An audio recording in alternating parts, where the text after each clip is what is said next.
Okay,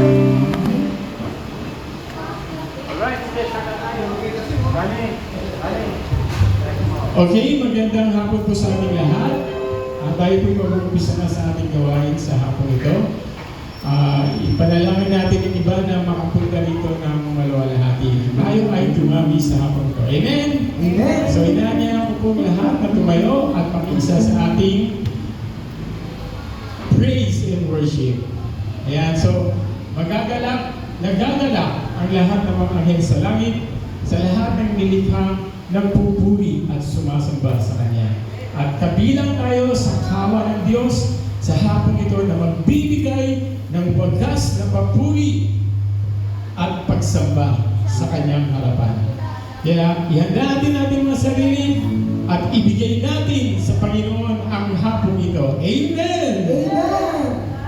Ako ay nananabik, kayo'y nananabik sapagkat ang presensya ng Diyos ay nais natin maramdaman sa hapong ito. Amen! Amen.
purihin ka, O Diyos.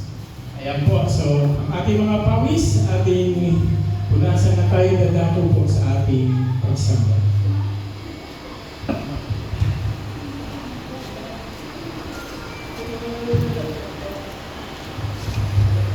Okay po, so samahan niyo po ako sa isang maiksing panalangin sa ngalan ng Ama at ng Anak at ng Espiritu Santo.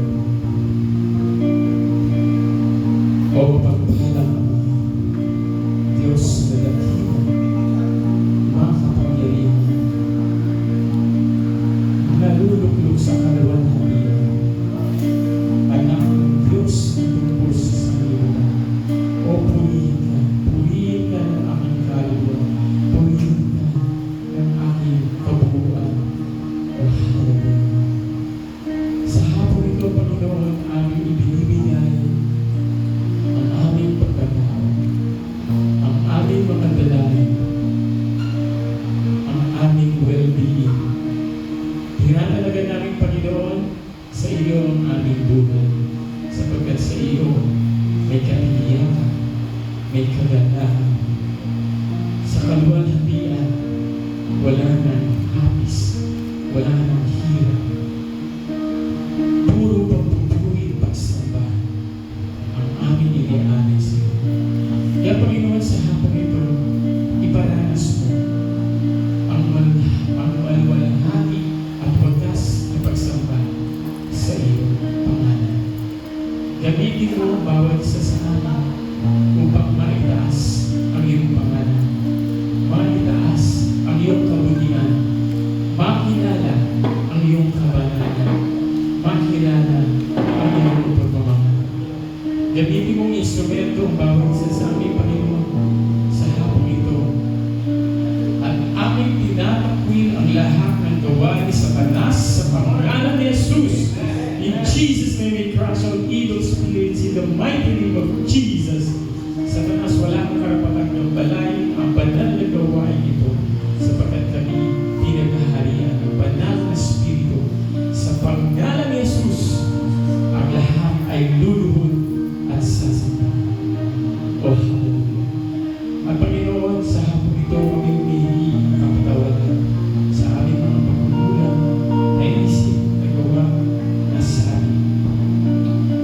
At Panginoon, palitan mo ng kalinisan ang lahat ng karugihan sa aming isip, sa aming mga puso, upang kami maging marapat sa pagsambang ito. Kapatamaran, Panginoon, ang aming hiling at yakap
Sa iyong pag-ibig, kinakaya namin ang lahat ng pagsubok.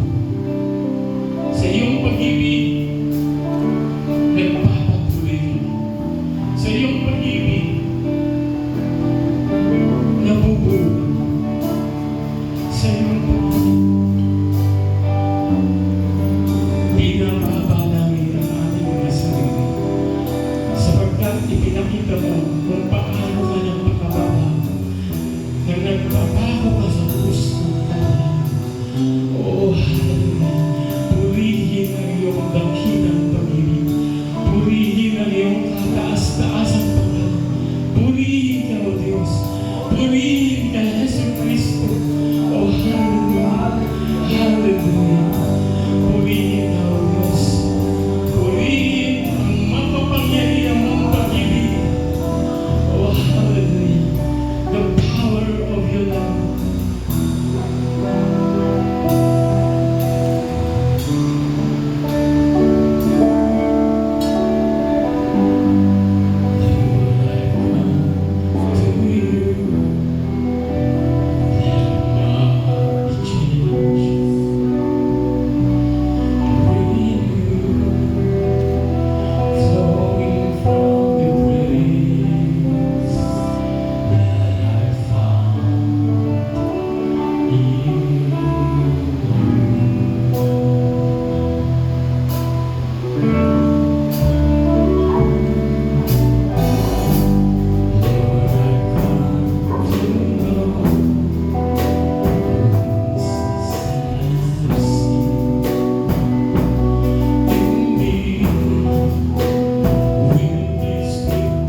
at magandang loob. Hindi mainitin, hindi mayabang, at hindi mataas. Hindi magaspangang pag-ugali, hindi makasarili, hindi magagalitin o mapagtanim ng kapwa.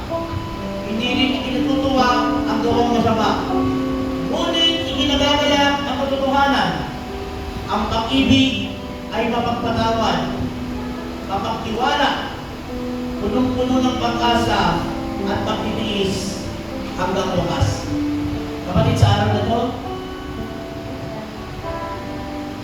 may mga kapatid tayo sa pananampalataya na parang may buko para sa isang lighter. Itong lighter na to, nag-serve siya sa mahabang panahon. Nagbigay siya ng liwanag, nagbigay siya ng init. Kaya lang darating talaga yung pagkakataon na itong lighter na to, baka may kwento siya sa kanyang buhay. Baka napagod siya. Baka malayo yung pinanggagalingan niya bago siya makapunta rito.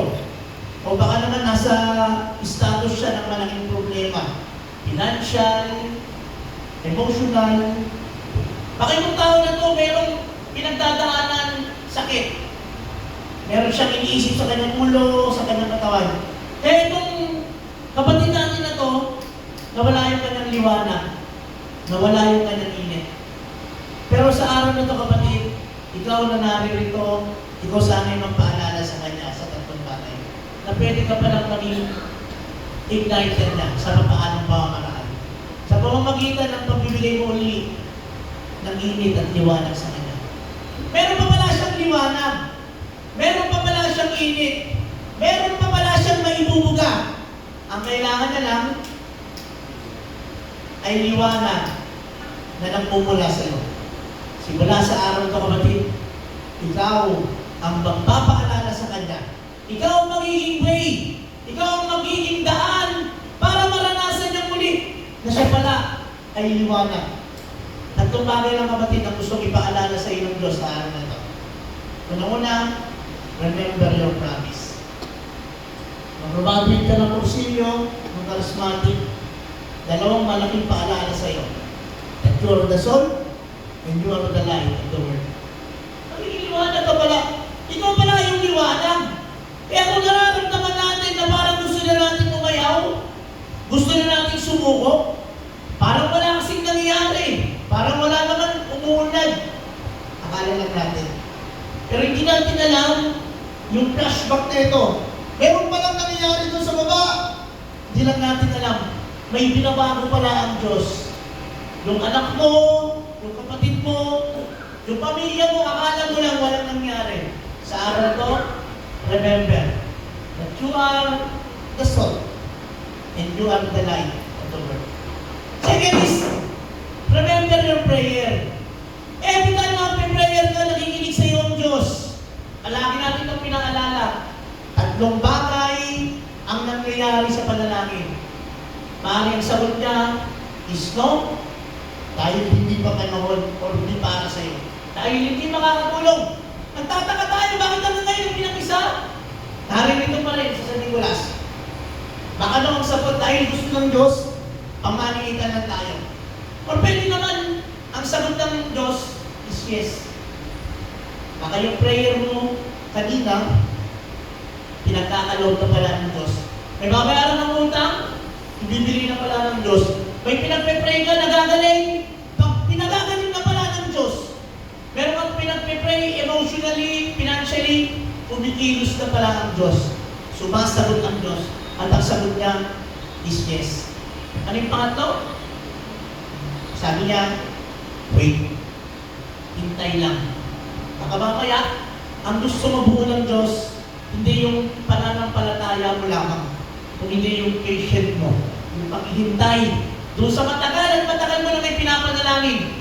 Malay natin, ito palang taon, hindi na tayo dito mag-prayer meeting dahil ibibigay pa lang mas malaking pwesto sa atin ng Diyos.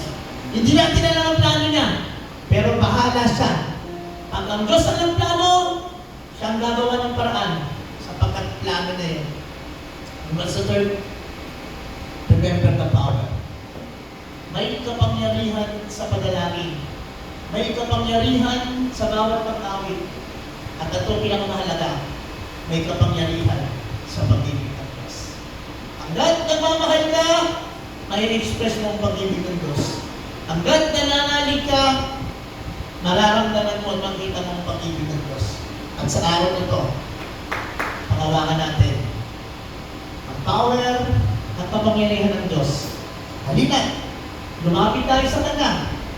Patayaan natin at tayo ng Diyos sa mga oras na ito upang na maranasan natin ang pag-asa, pananampalataya, at pag-ibig ng Panginoon.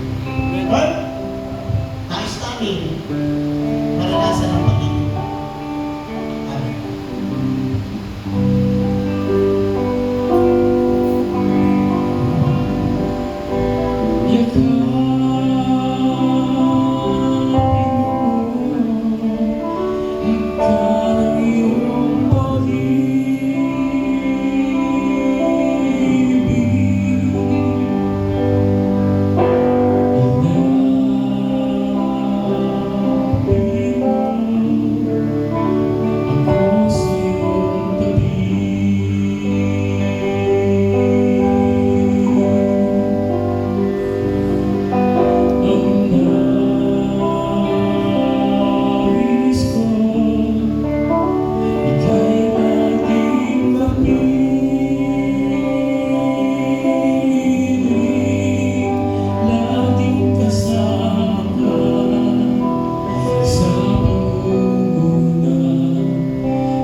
ngayon, magpapilama, magpasawalang hanggan. Iwalhati sa Ama, sa Anak, at sa Espiritu Santo. Kapalang sa una ngayon, magpapilama, magpasawalang hanggan. Dahil pong lahat, luwalhati sa Ama, at sa Anak, at sa Espiritu Santo.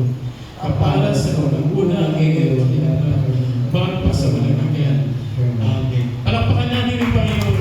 Tunay na napakasaya magpuri at magsamba sa Kanya. Amen. Welcome!